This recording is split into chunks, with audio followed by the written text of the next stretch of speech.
Blade Chimera is a game based off the events of 2020. A mysterious virus created in a secret lab is turning people into demons, and you need to get to the bottom of it. It is a Metroidvania game, which means you start off very weak with few abilities, but throughout the game get new powers for both movement and combat, and defeat bosses along the way. If you're like me, you immediately saw the similarity to the cool maths game, flash game, Choppy Org. Really, Team Ladybug, if you're going to make a shameless copy, at least try and be subtle. In Blade Chimera you play as Shin, a man who remembers nothing of his past after he was found in a cryogenic chamber. He now works for the Holy Union as a Venator, who are an elite team of demon hunters. Shin is actually a high-ranking Venator called a Vicar, and he serves under only the leader of the Holy Union, Lord Baal. At the start of the game you're on a mission to locate and eliminate a titanic demon, as you go through a decrepit shopping centre. Demons were all once humans and have now become monsters out of Japanese mythology and other folklore, and the Venators are meant to hunt anyone that even looks like they might be a demon. You finally find the titanic demon, which looks like a dragon, and just as you're about to eliminate it, you hear a voice calling to you. It blocks the demon's attack and you land the final blow. Then see as the dragon returns to its old human state before crumbling to dust. The voice that called out to you is a demon called Lux, who is for some reason not evil. Usually Venators are meant to kill any and all demons on sight, but Shin is different and ends up linking with Lux as her host, as Lux would die if she went too long without one. She usually takes on the form of a sword which you can use to attack with or for platforming, and later on she can use other powers, although I didn't figure out how until the very end. You return to the Holy Union HQ and are tasked with hunting down other titanic demons that are attacking across the city. On your journey you meet with another Venator, Hanzo, who has suspicions about the origins of demons and is investigating where they came from. You find out that Lux's powers are linked with time. She can rewind time in some places to how they used to be or restore objects. You finally find the next titanic demon, which has taken the form of a phoenix. After you kill its demon form, it turns into a woman who continues to fight you before finally crumbling to dust. On the way to the next titanic demon, you find a group of Venators that has apparently found a demon. You speak to him and find out that he's not a demon after all, just a man whose face looks different. The Venator Kagero believes he should be killed anyway, but you manage to let the man go. Before you can go after the next titanic demon, you're first tasked with rescuing a researcher from her underground lab as it has become flooded. You find her and she gives you a lavender pendant of hers that will allow you to access the terminal controlling the water levels and drain the water out of the lab. On the way there you pass what looks like giant mechs in the background until you're ambushed by the next titanic demon, a giant fish called Akuru. You take it out by catching it on a giant hook, then finish off its human form. Using Lux, you raise the crate back up to the ceiling and access the terminal room, draining the water. You find that it's been covered in paint, which is apparently a trademark strategy of the group called the Peacemakers. Once you report back to HQ, Lord Baal tells you that you've now eliminated most of the titanic demons, and that the Peacemakers are just a group of rebels. You meet up with your friend Hanzo, who wants authorization to investigate the ruins of an old hospital in an area called Cosmotown, which is apparently where the demons first started appearing. You give the green light for him to investigate and get your next mission from Satomi, to go and fix the underground rail system by restarting the computer running it. On the way there you're attacked by a mysterious demon called Majin. You are not warned about him and he seems different from other demons, as instead of exploding into dust you instead kill him with Lux and he just fades away. You reboot the computer without any issues and get a call from Satomi saying that Hanzo has gone missing somewhere in Cosmotown. Now you obviously want to go and find Hanzo, unless you're like me and chose this opportunity to complete a ton of the side missions. You finally find Hanzo one way or another, but you're too late and he has already died from his injuries. However, Lux creates a time rift and uses it to restore his body to before he was killed. Back at HQ, they're confused how Hanzo is alive, but have a good idea who killed him: the Peacemakers. Lord Baal tasks you with finding their hideout and eliminating all of them. On the way there, you're captured by them, and only escape due to one brave pooch who recognizes its old owner's lavender pendant. You speak with the Peacemakers, and thanks to the man with the warped face from earlier along with Lux, you convince them that you're not their enemy, and you form a temporary truce to find out what is going on. In their base, you find a group of scientists who have been studying demons, and this is where you find out that people become demons through a virus, not because of any religious reasons like the Holy Union claimed. You're told that the demon virus originated from the hospital in Cosmotan, just like Hanzo suspected, and that if you can get a sample, the Peacemakers can develop a vaccine.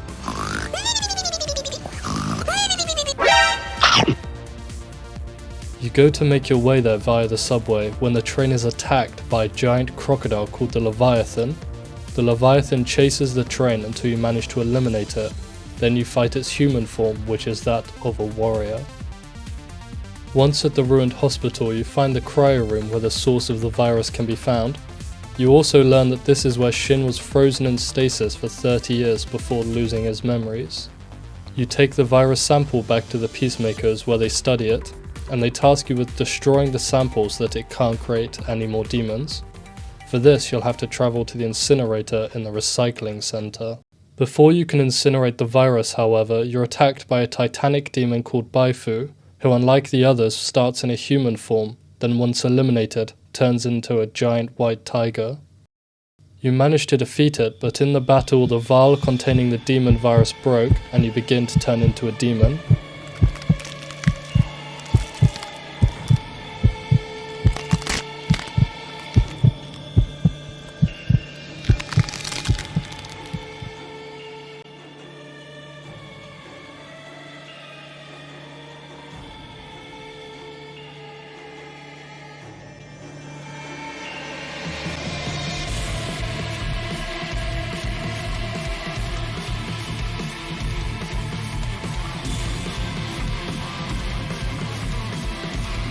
Lux realizes that in order to transform back into a human, you must find your past self and be pierced with their Lux, just like you did to Majin earlier on.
You travel to where the battle took place and fight yourself from the past, and when Majin gets pierced by their Lux, you learn something incredible.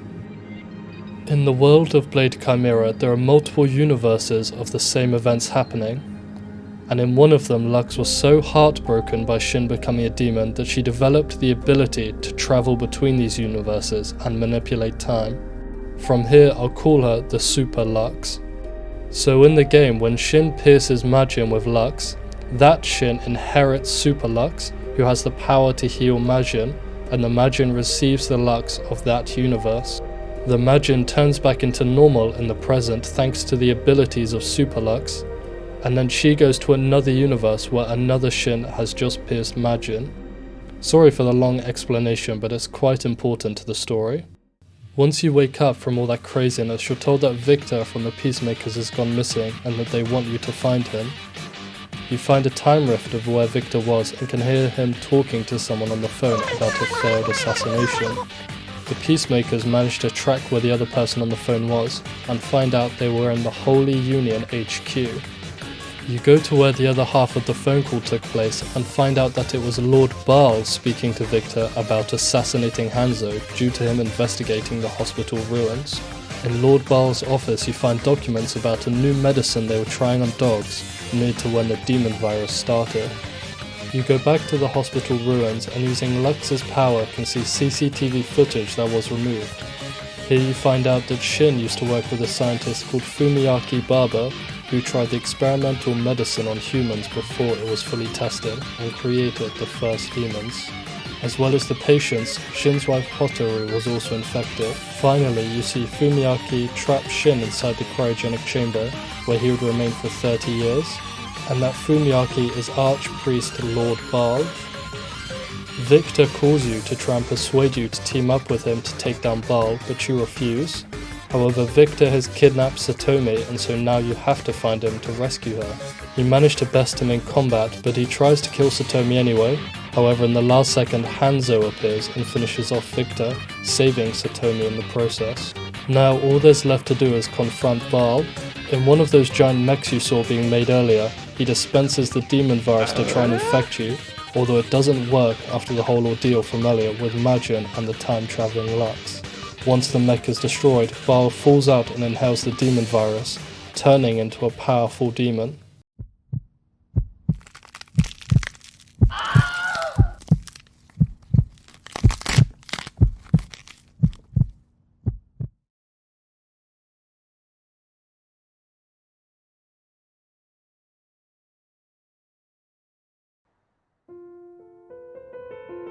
ごめん、あまない。俺は今、お前のために怒ってない。誰も憎んじゃいない。今はただただ、この世界が心地いい。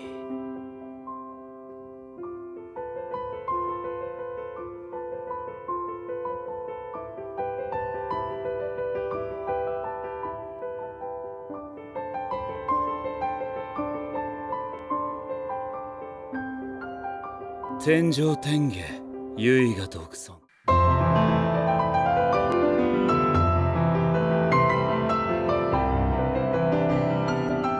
順天と反転、それぞれの無限を衝突させることで生成される仮想の質量を押し出す。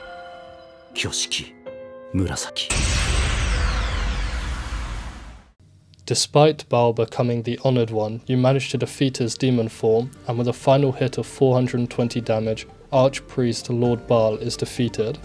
Thanks to a time rift nearby, you get to see a few events from the past. You see Shin, Hotaru and Fumiyaki enjoying watching the sunset together, and then a later one of Fumiyaki considering taking his own life after creating the demon virus, before deciding his way with words and ability to comfort people could be used for good. But that is not quite the end. After doing every side objective, you unlock one final mission, which was an elaborate plan set up by your nemesis Kagero, who wants to kill you. Despite his using of UV lights to stop Lux, this element of the Briar ripoff is no match for Shin and uses his own sword to finish himself off. More importantly though, he drops the last puzzle piece that you can finally open the door that required all of them to be collected. In the room it appears to be Hotaru, but then she reveals it is actually the time-travelling Lux from earlier. Lux was the demon created when Hotaru was infected by the virus, which is why she has a connection with Shin. And Lux has the restriction of requiring a host body, otherwise she will eventually die. So Super Lux tells you that after repeating the cycle with Shin and Majin countless times, there were no more universes with that happening, meaning she would be without a host. So now she wants to kill the Lux of your world and take her place, so that she will never be alone. Unfortunately for Super Lux, Shin has made a connection with the Lux of his world, and is willing to fight to defend her. Super Lux is incredibly strong and using a move that rewinds time, just like she did with magic. Rewind time. In game, this just ends the fight and makes you restart, although the dialogue is slightly different afterwards, as Shin somewhat remembers fighting the Super Lux before every time. Once the first phase of Super Lux has been defeated, she transforms into a dragon-like form and you have to fight her on moving platforms. At first I thought this was going to be like the Radiance fight from Hollow Knight, so I died pretty quickly before realizing I was meant to keep attacking. Once the Super Lux is fully defeated, Hotaru thanks you for freeing her from the cycle of constantly saving Majin, and says she always missed the time you used to spend together. Shin has a final chat with Lux about leaving the past behind, and with that, we are finally at the end. Of the story part anyway, not the video, please don't click off. Blade Chimera is a Metroidvania, which is a genre of games similar to both Metroid and Castlevania, hence the name. Usually Metroidvanias are 2D, and a big part of the game is exploring and gradual progression in both player power, abilities, and knowledge. Blade Chimera doesn't deviate too much from this formula. You start off with only a basic and weak melee weapon and gun, and all you have to do with Lux is stick her into walls for platforming. Throughout the game you unlock different weapons either through finding them in hidden spots, buying them off of merchants or by some enemy drops, although these are rare. I like that there are different weapons, but they in my opinion weren't executed the best. Despite there being lots of variety in the weapons, with there being whips, swords, a chainsaw, etc., they all feel basically the same, the only difference being range and attack speed. And since there isn't a million different weapons in total, there's usually a big power gap between each weapon you find, meaning you never really have to pick between multiple, there'll always be one that is just objectively better. I found the whip very early and used it for pretty much the first half of the game until I found the Giant Slayer broadsword, which was about 3 times better. Then 20 minutes later I found the ceramic saber, which was even better still, so I used that instead for a bit until I was literally just given a whip that was way stronger, so I obviously used that, until I finally found yet another whip that was a lot more powerful, so I swapped to that. So with melee weapons, the entire game I used some random thing I found lying around, which so happened to be the strongest thing available, when it would have been far more fun if there was actually a reason to use other melee weapons. This was exemplified when for some reason I decided that whilst in the Majin state, I should travel across the entire map to open a door I can now unlock, only to get the chainsaw weapon, which was far worse than the random whip I found on the ground.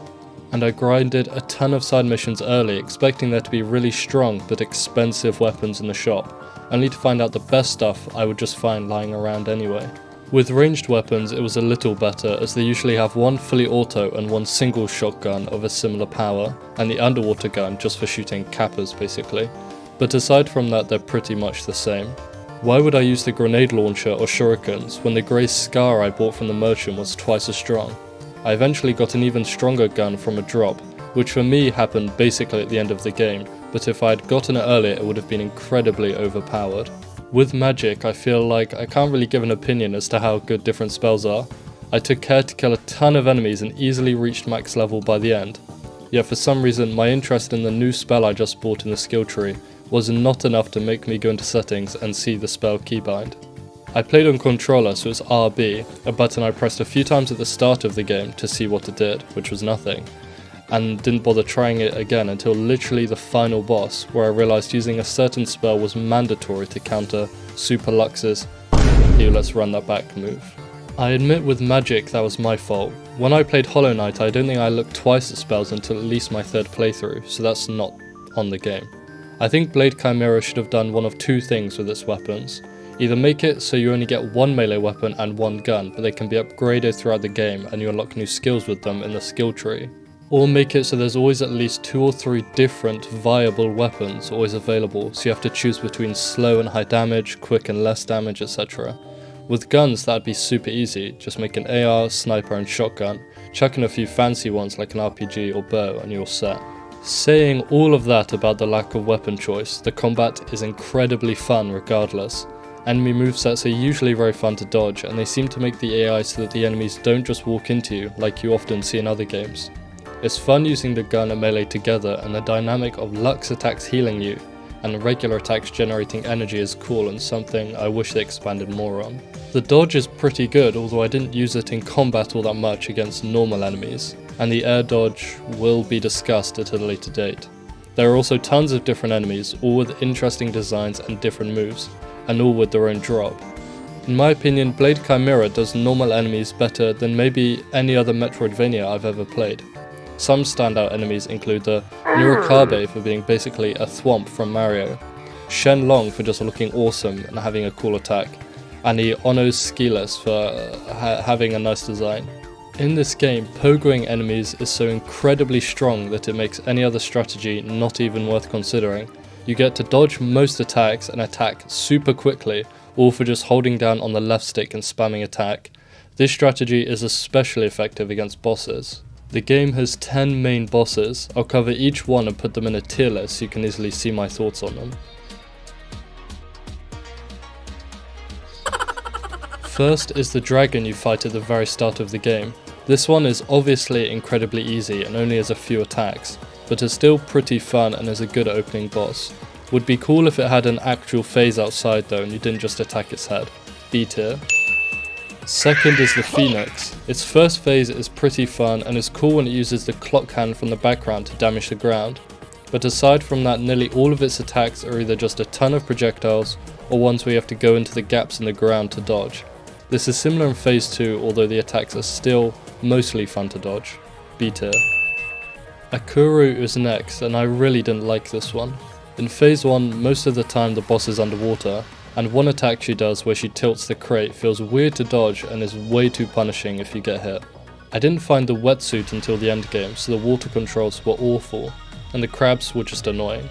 Phase 2 was a lot better. I liked how you had to remove its shield with Lux, but that isn't enough to bring it out of C tier. Fourth is Majin. This fight is definitely carried by the setting and story, but the shock factor and mystery of being attacked originally, along with doing the fight in reverse later on and fighting yourself as Majin, makes this one stand out. A tier. Next is the Leviathan. This boss is also carried by the setting. Fighting this huge crocodile on a moving train is already awesome as it bites chunks off the carriages and uses its giant laser attack. But then it's phase 2 where it transforms into an agile warrior and fights on the train with you is a nice twist. A tier. Next is Baifu, the tiger. Immediately this one is interesting as it starts in human form then changes to its beast in phase 2. Phase 1 is pretty fun as a lot of its attacks test your movement by trying to draw you into the blade traps or rain projectiles. And then in phase 2, dodging the laser crisscross attacks is super fun, as well as the arena changing. S tier. After Baifu is Victor. I'm not sure if he really counts as a main boss as his moveset is very small and he is not at all difficult. You can see I was barely dodging as I only fought him once and so didn't know his attacks, but Victor having so little HP meant I could simply outdamage him. The gimmick of having to maintain the lift whilst fighting him is a cool idea along with the arena, but in my fight at least he only messed with the lift once and we spent most of the fight on or near the ground. C tier.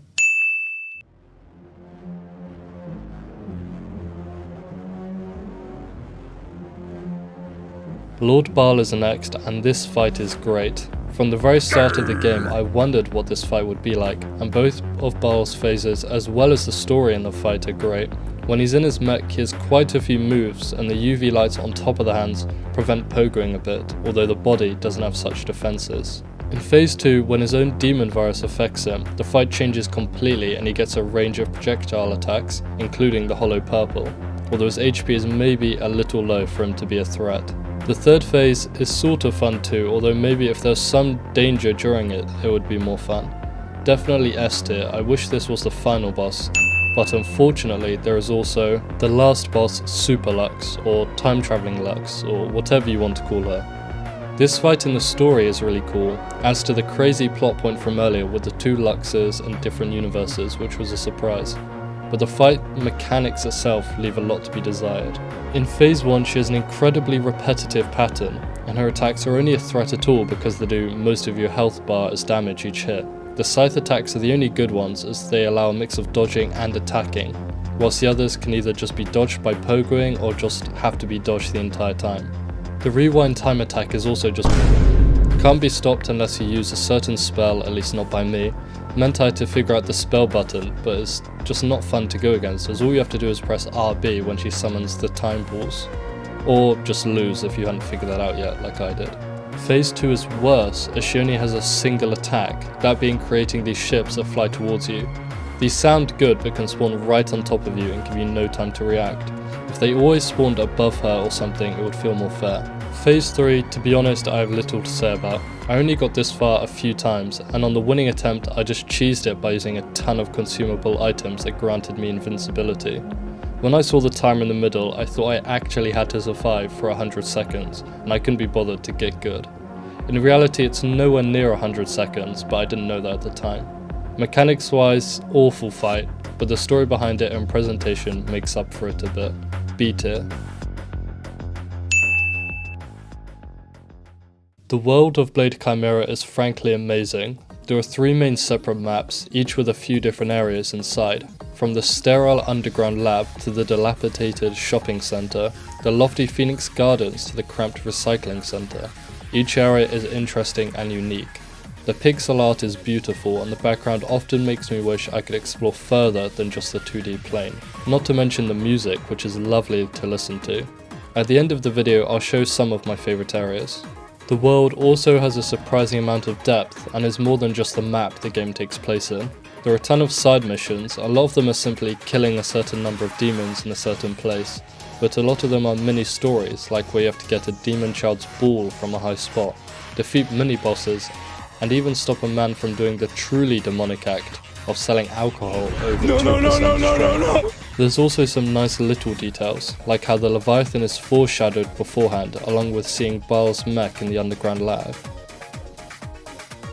The room above Baal's office having a fully coded Othello minigame, which I spent an hour playing to try and be lucky. Eventually using a program to tell me how to win, only for there to be no reward. The small extra details make the world feel much more alive. Getting around the world is very different from other Metroidvanias. Quite early in the skill tree you'll unlock the warp ability, which allows you to travel to any tile you've already been through. Not any save station, any tile. I didn't realise this until quite far in, and now know I didn't have to swim with the Kappas 20 times to do Mr. X's puzzles. This unprecedented amount of free movement can sometimes remove the stakes with exploring new areas, as you can always just walk back to a save point and walk back after, but most of the time just serves to cut annoying backtracking. There's some platforming, although none is at all difficult. Once you unlock the boosted double jump, you can go incredibly high, although it is nowhere near as powerful as the air dash. This thing is iframes, basically no cooldown, and also barely lowers your elevation, so spammed you can basically fly. This alone can skip a few platforming puzzles and make reaching some places a lot easier than intended, and combined with the double jump makes traversing the map very easy. Sometimes you can seemingly skip a little bit of travelling with some neat platforming, and I'm not sure if this was intentional or not, but it's still fun to pull off. I wish there were some rooms which fully utilised all the platforming options you have, but what's already in the game is still pretty fun. All things considered, Blade Chimera is a great game and especially good fun for any Hollow Knight fans wanting something to fill the Metroidvania sized gap until Silksong finally releases. The combat is great fun and the game is overall not too difficult except the final boss, and it only takes around 15 hours to fully complete the game. I hope you liked this longer video and I hope to make more like this in future about other games.